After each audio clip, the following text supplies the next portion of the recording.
بسم الله الرحمن الرحيم. الحمد لله رب العالمين والعاقبة للمتقين، الصلاة والسلام على خاتم الأنبياء والمرسلين وعلى آله وصحبه أجمعين. أما بعد، فأعوذ بالله من الشيطان الرجيم. بسم الله الرحمن الرحيم. إنما المؤمنون إخوة. صدق الله العظيم. وعن النعمان بن بشير رضي الله تعالى عنه قال مرفوعا: قال النبي صلى الله عليه وسلم: مثل المؤمنين في توادهم وتراحمهم وتعاطفهم مثل الجسد إذا اشتكى منه عضوا تداعى له سائر الجسد بالسهر والحمى، أو كما قال النبي صلى الله عليه وسلم.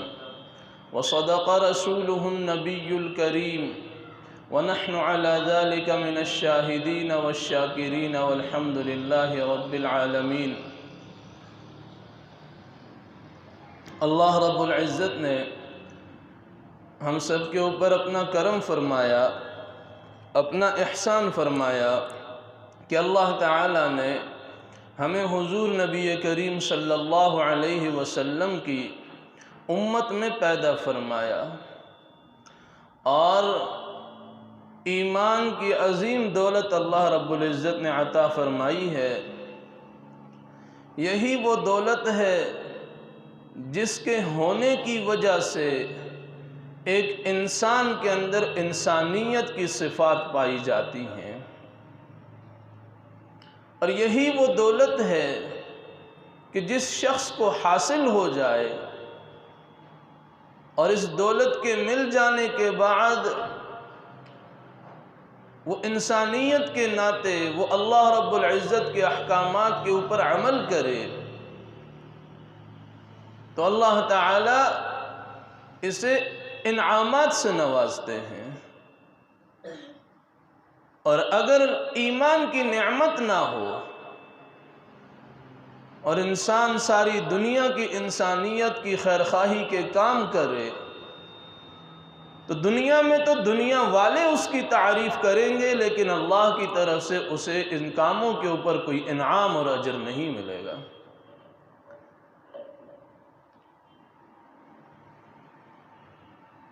اللہ رب العزت کا جتنا شکر ادا کر لیں کم ہے، اس لیے کہ اللہ تعالیٰ نے ہمیں بن مانگے ایمان کی دولت سے نوازا ہے۔ اور یاد رکھیں، جب بندہ ایمان لے آتا ہے اللہ پر اور اس کے رسول صلی اللہ علیہ وسلم پر، تو پھر ایمان کے بعد بندے سے مطالبات شروع ہو جاتے ہیں، شریعت کے مطالبات شروع ہو جاتے ہیں۔ کبھی تو وہ مطالبات اللہ رب العزت کی احکامات کی صورت میں ہوتے ہیں، کبھی نبی کریم صلی اللہ علیہ وسلم کی اطاعت کے صورت میں ہوتے ہیں، کبھی وہ حقوق العباد کی ادائیگی کی صورت میں ہوتے ہیں، کبھی وہ میدان جہاد کے احکامات کی صورت میں ہوتے ہیں، کبھی وہ ایمان والوں کی سہولیات کی صورت میں ہوتے ہیں۔ مختلف انداز میں بندے سے اللہ کے مطالبات ایمان کے بعد شروع ہوتے ہیں۔ جیسے جب بچہ پیدا ہو اس کے کان میں آذان دے دی جائے، مسلمان کے گھر میں پیدا ہوا، اب جب یہ بالغ ہوتا ہے تو اللہ کے احکامات اس کی طرف متوجہ ہو جاتے ہیں۔ اقیم الصلاۃ، نماز کا حکم بلوغت کے بعد اس کی طرف متوجہ ہو جاتا ہے۔ آتوا الزکاۃ، مالدار ہو تو زکوٰۃ کا حکم متوجہ ہو جاتا ہے۔ کتب علیکم الصیام، روزوں کے مہینہ آ جائے تو روزوں کی فرضیت کا حکم متوجہ ہو جاتا ہے۔ اللہ نے مال دیا ہے اور صاحب استطاعت ہے تو حج بیت اللہ کا حکم متوجہ ہو جاتا ہے۔ ایسے ہی انسانیت کے متعلق بھی شریعت نے رہنمائی فرمائی ہے، شریعت نے رہنمائی فرمائی ہے۔ قرآن مجید میں اللہ رب العزت نے فرمایا انما المؤمنون اخوہ، ایمان والے سارے آپس میں بھائی بھائی ہیں۔ یہاں تو صرف ایمان والوں کو خاص کیا گیا ہے، ایمان والے تو آپس میں بھائی بھائی ہیں۔ مفسرین کرام نے لکھا ہے اگر غیر مسلم کے اوپر بھی آزمائشی حالات ہوں تو اس انسانیت کے ناطے اس کے ساتھ تعاون کرنا، اس کے ساتھ مدد کرنا، یہ اخلاقی حالات ہیں، یہ اخلاقی ذمہ داری ہے۔ ایمان والے تو آپس میں بھائی بھائی ہیں، اور جب دو بھائی ہوتے ہیں تو ایک بھائی دوسرے بھائی کو مشکل حالات میں نہیں دیکھ سکتا، ایک بھائی دوسرے بھائی کو آزمائشی حالات میں نہیں دیکھ سکتا۔ اگر وہ بیمار ہو جاتا ہے تو اسے ہاسپٹل لے کر چلے جاتے ہیں، اگر اس کے گھر میں آزمائش ہے تو دوسرے بھائی کا بدن تڑپنے لگ جاتا ہے۔ کیوں؟ اس لیے کہ یہ رشتہ ایسا ہے، انما المؤمنون اخوہ، بھائی بھائی اللہ نے بنا دیا ہے۔ اور نبی کریم صلی اللہ علیہ وسلم کی حدیث ہے، آپ نے فرمایا مثل المؤمنین فی تراحمہم فی توادہم وتراحمہم وتعاطفہم مثل الجسد، ایمان والوں کی آپس میں رحم کے اندر، ایک دوسرے کے ساتھ محبت کے اندر، ایک دوسرے کے ساتھ ہمدردی کے اعتبار سے دنیا بھر کے ایمان والے مثل الجسد، ایک جسم کی طرح ہیں، ایک جسم کی طرح ہیں۔ آپ علیہ السلام نے مزید اس کی تشریح فرمائی، اذا اشتکا عضو تداعى له سائر الجسد بالسہر والحمى، آپ نے فرمایا اگر جسم کے عضو کے اندر کہیں بھی کوئی درد ہو، سر میں درد ہے، آنکھ میں درد ہے، کان میں درد ہے، جسم کے دوسرے حصے میں کہیں بھی درد ہے، تداعى له سائر الجسد، تو یہ جسم کا عضو اپنے اس درد کو سارے جسم کے ساتھ اس کو بیان کرتا ہے۔ اور فرمایا پھر یہ سارا جسم اس کا ساتھ دیتا ہے۔ ایسا نہیں کہ پاؤں میں تکلیف ہے تو ہاتھ پرسکون ہو جائیں، دل پرسکون رہے، دماغ پرسکون رہے، فرمایا نہیں، ایسا نہیں۔ اگر انگلی کے پورے میں بھی تکلیف ہونا، کبھی کبھی یہ ناخن تراشتے ہوئے ناخن کا ایک ٹکڑا سا رہ جاتا ہے، اور وہاں جب پانی وغیرہ لگتا ہے وہ ہلکا سا زخم ہوتا ہے یا نمک وغیرہ لگ جاتا ہے تو انسان کے دماغ کی گھنٹی فوراً بج جاتی ہے۔ یہ تعلق ہے جسم کا۔ پاؤں میں درد ہو رہا ہے، سارا جسم بے چین ہو جاتا ہے، صرف بے چین ہی نہیں ہوتا، فرمایا اس کی نیند بھی اڑ جاتی ہے، راتوں کی نیند بھی اڑ جاتی ہے۔ ایسے ہی دنیا بھر کے مسلمان آپس میں ایک جسم کی طرح ہیں، ایک جسم کی طرح۔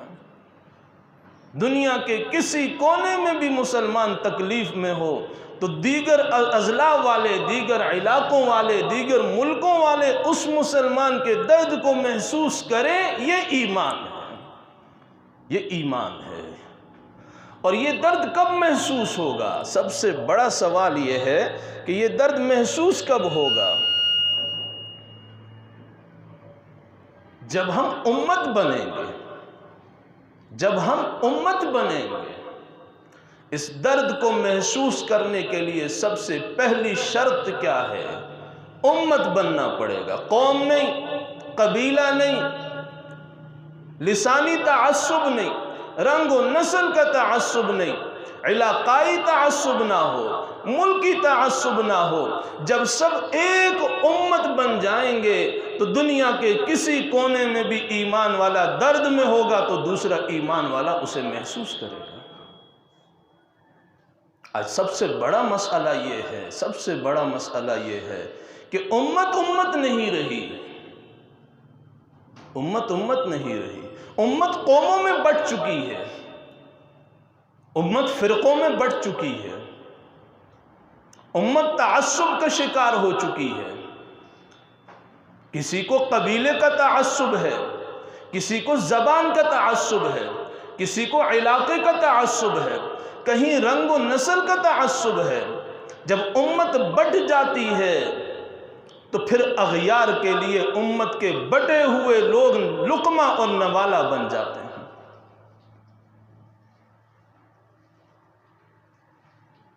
قرآن مجید میں اللہ رب العزت نے جب حکم دیا، کیا حکم دیا؟ وَاعْتَصِمُوا بِحَبْلِ اللَّهِ جَمِيعًا، اللہ کی رسی کو مضبوطی سے تھامے رکھو، اللہ کی رسی کو مضبوطی سے تھامے رکھو۔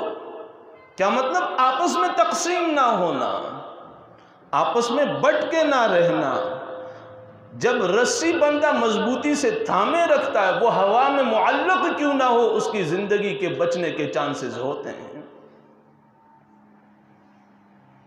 وَاعْتَصِمُوا بِحَبْلِ اللَّهِ جَمِيعًا وَلَا تَفَرَّقُوا، تفریق میں مت پڑنا، تفریق میں مت پڑنا۔ اور قرآن یہ بھی بتاتا ہے دنیا میں سب سے پہلے فرقہ واریت اور تفرقہ بازی کا کام یہود نے شروع کیا تھا۔ سب سے پہلے یہودیوں کے اندر تفرقہ شروع ہوا۔ آج یہود ایک ہے، امت مسلمہ میں تفرقہ پیدا کر دیا گیا ہے۔ الکفر ملت واحدہ، ساری دنیا کا کفر ایک یکجا ہے، یکجا ہے، ایک پلیٹ فارم پر ہے۔ لیکن مسلمان تقسیم ہے، مسلمان تقسیم ہے۔ اور جب مسلمان تقسیم ہوتے ہیں تو سب سے پہلے مسلمانوں کے دلوں کے اندر سے دوسروں کی ہمدردی اٹھ جایا کرتی ہے۔ جو محبت ہوتی ہے وہ محبت ختم ہو جاتی ہے، جو ہمدردی ہوتی ہے وہ ختم ہو جاتی ہے۔ یہ ایمان کے تقاضے ہیں، یہ ایمان کے تقاضے ہیں۔ آپ علیہ السلام نے بندہ مومن کی صفات بیان فرمائی، ایمان والوں کی صفات بیان فرمائی۔ فی توادہم وتراحمہم وتعاطفہم مثل الجسد واحد، ایمان والے ایک دوسرے کے ساتھ ہمدردی کرنے میں، محبت کرنے میں، ایک دوسرے کے اوپر شفقت کرنے میں ایک جسم کی طرح ہیں، ایک جسم کی طرح۔ لیکن جب ایمان والے ہی تقسیم ہو جائیں تو میں نے عرض کیا پھر نفرتیں وجود لیتی ہیں، وہاں محبتوں کے پھول نہیں نکلا کرتے۔ سب سے پہلی ضرورت تو آج کے اس دور میں یہ ہے کہ ہم امت بنیں، امت بنیں، قوم والے نہیں، قبیلے والے نہیں، ہم سب امت بنیں۔ قرآن نے ہمارا تعارف امت سے کروایا، کنتم خیر امت، قرآن نے کہا تم بہترین امت ہو، قوم نہیں۔ تمہارا قبیلہ بہترین ہے نہیں، تمہاری زبان بہترین ہے نہیں، تمہاری تعارف، تمہارا انٹروڈکشن، تمہاری پہچان، تم بہترین امت ہو، امت۔ وَلْتَكُمْ مِنْكُمْ أُمَّةٌ يَدْعُونَ إِلَى الْخَيْرِ، اور تم ہی میں سے ایک امت ہوگی جو نیکی کی راہ کاموں کی طرف، بھلائی کے کاموں کی طرف بلانے والی ہوگی، امت۔ ہمارا تعارف کروایا گیا امت سے، آج ہمارا تعارف بگڑا ہوا ہے۔ بہرحال ایک ہونے کی ضرورت ہے، جب تک ایک نہیں ہوں گے تو قرآن کہتا ہے فَجَاسُوا خِلَالَ الدِّيَارِ، دشمن تمہارے گھروں کے اندر آ کر تمہیں روند کر چلا جائے گا۔ جب مسلمانوں کی ہوا اکھڑ جاتی ہے، جب ان کے اندر تفرقہ پیدا ہو جاتا ہے، جب یہ باہم شیر و شکم نہیں رہتے، ان کے اندر منافرت اور منافقتیں وجود میں آتی ہیں، نفرتوں کے انبار لگ جاتے ہیں، یہ لسانی تعصب کا شکار ہو جاتے ہیں، یہ قومیت کے تعصب کی بنا پر تفریق کرنے لگ جاتے ہیں، فَجَاسُوا خِلَالَ الدِّيَارِ، پھر دشمن گھروں کے اندر گھس کے مارنے کے اوپر آمادہ ہو جاتا ہے۔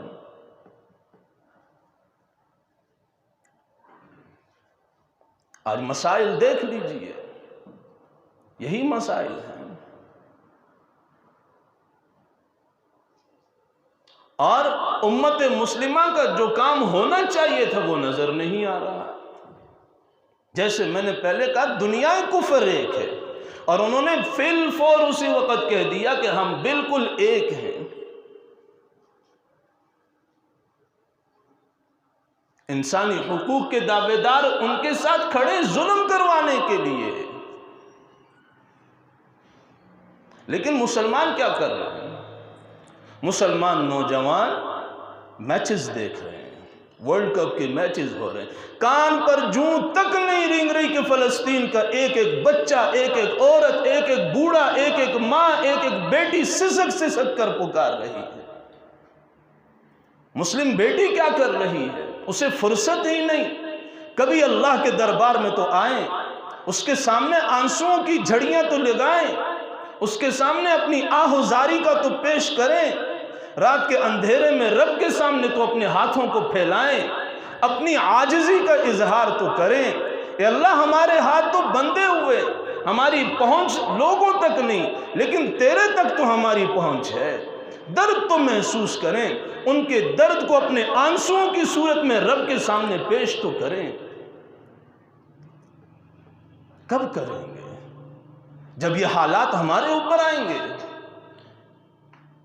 کس خوش فہمی میں ہم مبتلا ہیں؟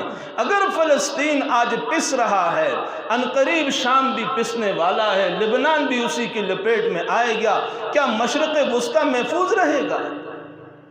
تو نبی کریم صلی اللہ علیہ وسلم کی وہ پیشن گوئیوں، ان کا کیا ہوگا کہ جس میں آپ نے فرمایا خراسان کے علاقے سے ایک پٹی اٹھے گی، ایک لشکر اٹھے گا جو دنیا کفر کا مقابلہ کرے گا۔ کیا وہ خراسان کے علاقے کے لوگ ایسے ہوں گے جن کے دلوں میں رب کا خوف نہ ہو، جن کے دلوں میں ہمدردی نہ ہو، جو رب کے سامنے آہوزاری نہ کریں؟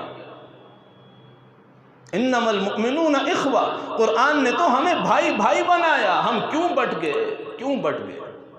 ہمیں کس نے تقسیم کیا؟ اور تقسیم کرنے والوں سے کبھی کس نے پوچھا کہ آپ نے ہمیں کس بنا پر تقسیم کیا؟ وہ تقسیم کرنے والے تو اپنی عیش و عشرت کی زندگی میں ہیں، لیکن تقسیم ہونے والے دنیا کے اندر ظلم کی چکی میں پس رہے ہیں۔ کرنے کے کام کیا ہے؟ نمبر 1، پہلا کام، اپنے درمیان اتحاد پیدا کیجئے، اپنے آپ کو مربوط بنائیے، اللہ کی ذات کے اوپر ایمان مضبوط کیجئے، اس کی رسی کو تھامے رکھیں، مت کہیں جائیں، دائیں بائیں جانے کی بالکل ضرورت نہیں جب آپ کے پاس قرآن اور سنت موجود ہے۔ کسی کی باتوں کے اوپر جانے کی کوئی ضرورت نہیں۔ آپ کو کسی بھی کام میں رہنمائی کی ضرورت ہے، قرآن اللہ نے اسی لیے دیا ہے، پیغمبر اسلام صلی اللہ علیہ وسلم کی زندگی اور احادیث اسی لیے ہیں۔ پہلا کام، دعاؤں کا اہتمام کیجئے، دعاؤں کا اہتمام کیجئے۔ نبی کریم صلی اللہ علیہ وسلم نے ارشاد فرمایا، الدعاء سلاح المؤمن، دعا ایمان والے کا ہتھیار ہے، ہتھیار، دعا ایمان والوں کا ہتھیار ہے۔ لیکن افسوس آج ہمارے پاس دعا کا وقت بھی نہیں ہے۔ وہ رسمی دعائیں ہیں، وہ فرائض کے بعد رسمی دعائیں، وہ 2-3 الفاظ کے اوپر ہماری دعاؤں کا خاتمہ، ذرا سی دعا لمبی ہو جائے تو گھڑی کے اوپر نظریں، ہمیں دعا کے اندر بھی چس نہیں آ رہی۔ جب مناجات رب سے ہو رہی ہے اس کے اندر بھی دل نہیں لگ رہا۔ الدعاء مخ العبادہ، آپ نے فرمایا دعا تو عبادات کا مغز ہے۔ پہلا کام، دعاؤں کا اہتمام کیجئے، چاہے وہ آپ کی انفرادی عبادات ہیں، وہ آپ کی اجتماعی عبادات ہیں، وہ آپ کی گھریلو زندگی ہے۔ رات کو جب بچوں کے ساتھ دسترخوان پہ بیٹھیں تو تھوڑی دیر ذرا محسوس کریں، ان بچوں کے بارے میں سوچئے، اپنے تصور میں لے کر آئیے کہ جن کا پانی بھی بند ہو چکا، جن کی بجلی بھی بند ہو چکی، جن کے اسپتال بھی خراب کر دیے جا چکے، ان بچوں کی بلکتی ہوئی ذرا تصور تو ذہن میں لائیں کہ ان کے اوپر کیا حالات گزر۔ آپ کو اللہ رب العزت نے نعمتوں سے نوازا، ضرور ان نعمتوں کے اوپر شکر ادا کیجئے، لیکن رات کی تنہائی میں ان لوگوں کے لیے دعائیں کرنا یہ ہمارے اوپر فرض ہے۔ الدعاء سلاح المؤمن، پہلا کام دعائیں کرنا، اللہ سے مانگنا، اللہ کے سامنے گڑ گڑانا۔ آپ علیہ السلام نے ایسے مواقع کے لیے جو دعائیں سکھائیں جن کو قنوت نازلہ کہا جاتا، ان کو پڑھنا۔ نمبر 2، دوسرا کام ان کے ساتھ تعاون کرنا۔ اس وقت وہ تعاون کے مستحقین ہیں، جیسے ہو سکے، جتنا ہو سکے، جس طریقے سے ہو سکے۔ کوئی تعاون نہیں ہو رہا، دعائیں کیجئے، یہ سب سے بڑا تعاون ہے۔ تو آج کی نشست کا خلاصہ یہ ہے، مثل المؤمنین فی توادہم وتراحمہم وتعاطفہم مثل الجسد۔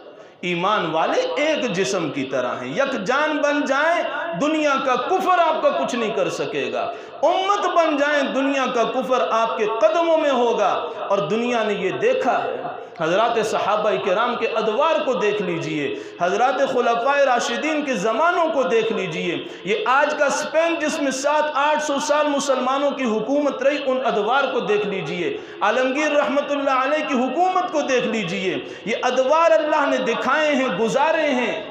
یہ کیوں تھا؟ اس لیے کہ ایمان والے یک جان تھے۔ جب ایمان والے امت کی جگہ قومیت میں تقسیم ہو گئے، پھر اللہ رب العزت نے آزمائشوں کا شکار بنایا۔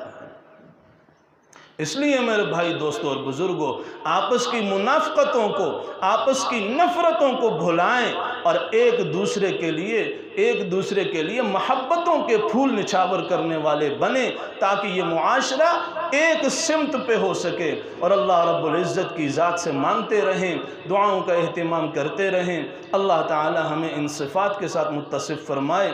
وآخر دعوانا ان الحمد للہ رب العالمین۔